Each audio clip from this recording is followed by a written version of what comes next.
Hello dear students, आज के video में हम बात करने वाले हैं उत्तराखंड पॉलिटेक्निक के विंटर सेमेस्टर एग्ज़ाम के बारे में। यानी कि जो स्टूडेंट्स अभी फर्स्ट, थर्ड और फिफ्थ सेमेस्टर में हैं उनके एग्ज़ाम्स के बारे में बात करेंगे। न्यू डेट शीट क्या है, कब से आपके एग्ज़ाम स्टार्ट होने वाले हैं, नया पैटर्न क्या है एग्ज़ाम का, कितना रहेगा पासिंग परसेंटेज, और साथ में कैसे आपको अपनी तैयारी करनी है और प्रीवियस ईयर के एग्ज़ाम के पेपर आपको कहाँ से मिलेंगे। तो सबसे पहले बात करते हैं डेट शीट के बारे में। आप सभी को मालूम होगा कि पहले एग्ज़ाम 27 दिसंबर से प्रपोज्ड थे, लेकिन अभी बोर्ड की तरफ से पेपर को पोस्टपोन करने का ऑर्डर आ चुका है और आपके पेपर स्टार्ट होने वाले हैं 5 जनवरी से। तो इसमें भी जो 5 जनवरी से पेपर स्टार्ट हो रहे हैं वो हो रहे हैं थर्ड और फिफ्थ सेमेस्टर वालों के। डेट शीट मैं आपको टेलीग्राम में भी सेंड कर चुकी हूँ, आप वहाँ भी देख सकते हैं। और फर्स्ट सेमेस्टर के जो एग्ज़ाम हैं वो 12 जनवरी से स्टार्ट होने हैं। तो आपको अच्छा खासा टाइम इस बीच मिल रहा है अपनी तैयारी के लिए। आप लोग जो चिंता कर रहे थे कि किस तरह से तैयारी होगी, वो चिंता आपकी दूर हो जानी चाहिए, क्योंकि आपके पास कम से कम 15 दिन का समय तो है ही अपनी अच्छी तैयारी के लिए। अब हम बात करते हैं कि इस बार एग्ज़ाम का पैटर्न कैसा रहेगा। तो एग्ज़ाम का पैटर्न जो है, पहले ये बात बता दूं कि एग्ज़ाम आपके ऑफलाइन मोड में ही होने हैं। कई स्टूडेंट्स का कन्फ्यूज़न है कि एग्ज़ाम ऑनलाइन तो नहीं होने, नहीं, एग्ज़ाम आपके ऑफलाइन मोड में ही होने हैं। आपके जो भी कॉलेज है वहीं पर को आपके एग्ज़ाम होंगे। अब पैटर्न क्या रहेगा, पैटर्न जो 26 क्वेश्चंस वाला पैटर्न रहता था वही रहेगा, लेकिन ध्यान दीजिएगा कि आप लोगों का न्यू सिलेबस है। कई बार स्टूडेंट्स के पास पुरानी बुक्स होती है, वो उसके हिसाब से तैयारी करते हैं, इसलिए एक बार कंफर्म कर लीजिएगा कि आप न्यू सिलेबस के अकॉर्डिंग ही अपनी पढ़ाई कर रहे हैं। IRDT की वेबसाइट पर आपको हर एक ब्रांच के लिए न्यू सिलेबस मिल जाएगा। आपको IRDT में न्यू करिकुलम में जाकर देखना है फर्स्ट सेमेस्टर के स्टूडेंट्स को, और बाकी थर्ड फिफ्थ सेमेस्टर के स्टूडेंट्स अपना करिकुलम यहाँ भी देख सकते हैं न्यू करिकुलम में, या फिर डाउनलोड वाली टैब में जाकर वहाँ भी आप लोगों को सिलेबस मिल जाएगा। तो पहले अपनी बुक से अपना सिलेबस क्रॉस चेक कर लीजिए। पैटर्न की बात करते हैं तो 3 सेक्शंस में आपका हर एक पेपर होगा हर सब्जेक्ट का। सेक्शन ए में 12 क्वेश्चंस होते हैं ऑब्जेक्टिव टाइप के, जिसमें से आपको 10 करने होते हैं। सेक्शन बी में 7 क्वेश्चंस होते हैं लॉन्ग आंसर टाइप के, जिसमें से आपको 5 सॉल्व करने होते हैं। और सेक्शन सी में आपके 7 क्वेश्चंस होते हैं वेरी लॉन्ग आंसर टाइप, और आपको उन 7 में से 5 करने होते हैं। तो कुल मिलाकर आपको 20 क्वेश्चन सॉल्व करने होते हैं आउट ऑफ 26। इसके अलावा ड्राइंग के पेपर में 7 क्वेश्चंस गिवन होते हैं, यानी कि इंजीनियरिंग ग्राफिक्स, बिल्डिंग ड्राइंग और फिफ्थ सेम में सिविल इंजीनियरिंग का जो ड्राइंग का पेपर होता है, इन सब में आपको 7 में से 5 क्वेश्चंस करने होते हैं। तो ये है पैटर्न।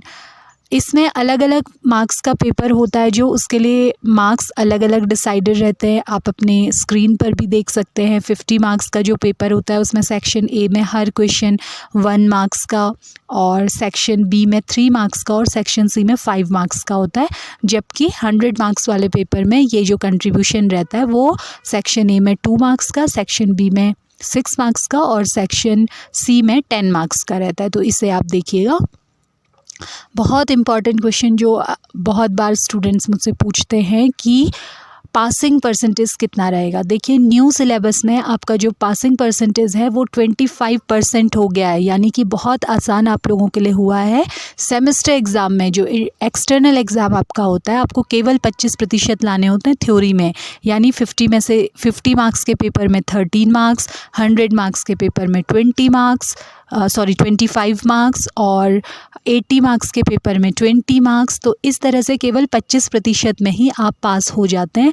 हाँ, सेशनल और एक्सटर्नल को मिलाकर आपका 33% ज़रूर हो जाना चाहिए, लेकिन अभी जो आपके एक्सटर्नल एग्ज़ाम में जो थ्योरी के एग्ज़ाम अभी होने हैं, उसमें केवल आपको 25%, यानी 100 में से 25 नंबर, 50 में से 13 नंबर ही लाने होते हैं पास होने के लिए।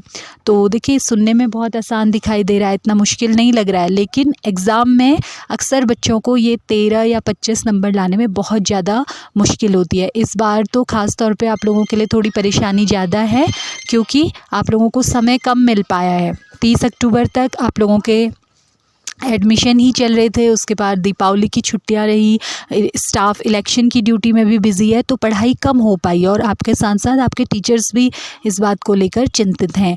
तो कम समय बचा है, आपको बहुत स्मार्टली स्टडी करनी है। मैं फिर कहूँगी कि प्रीवियस ईयर के क्वेश्चन पेपर आपके लिए बहुत ज़्यादा इम्पॉर्टेंट हैं।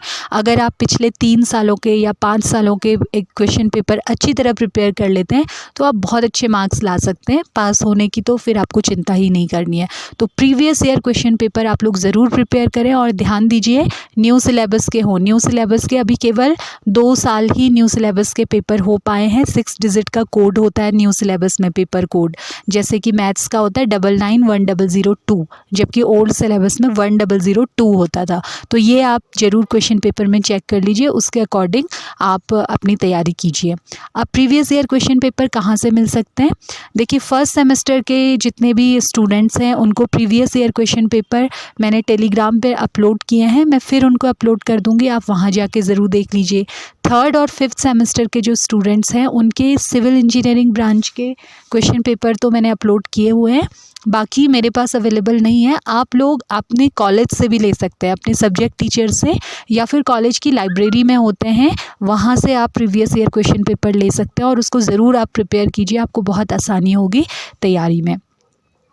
तो मैथ्स की बात मैं आपको बताती हूँ। मैंने बिल्कुल शुरुआत में आपको बोला था कि मैथ्स में पूरी प्लेलिस्ट बनी हुई है जिसमें मैंने अप्लाइड मैथमेटिक्स फर्स्ट का एक एक टॉपिक बिल्कुल डिटेल में समझाया है। टेलीग्राम पे उसके PDF नोट्स भी शेयर किए हैं और अभी करेंटली मैंने आपको मोस्ट इम्पॉर्टेंट टॉपिक्स का एक वीडियो शेयर किया था, आप उन टॉपिक्स को ज़रूर पढ़िएगा। आगे मैं थोड़ा सा फ्री होकर बिल्कुल आप लोगों के लिए एक सेक्शन A का पहले तैयार करूँगी, इम्पॉर्टेंट टॉपिक्स, और इस तरह से 2-3 वीडियोस लाऊंगी कि कम से कम आप पास ज़रूर हो जाएं। तो इतने के लिए आपको कितनी पढ़ाई करनी चाहिए, तो वो मैं नेक्स्ट वीक में आप लोगों के लिए लेकर आऊँगी। फर्स्ट सेमेस्टर के स्टूडेंट्स के लिए अभी थोड़ा सा टाइम उनके पास है। तो ये सारी चीज़ें थी। अगर आपके मन में कोई भी डाउट या कन्फ्यूज़न है आप मुझे नीचे कॉमेंट बॉक्स में लिख सकते हैं और बिल्कुल अपनी तैयारी में जुट जाइए, बिना फिक्र किए स्मार्टली स्टडी कीजिए, स्ट्रेटेजी बनाइए, उसे फॉलो कीजिए। So all the best for your exams. Next video में मिलेंगे। Thanks for watching the video.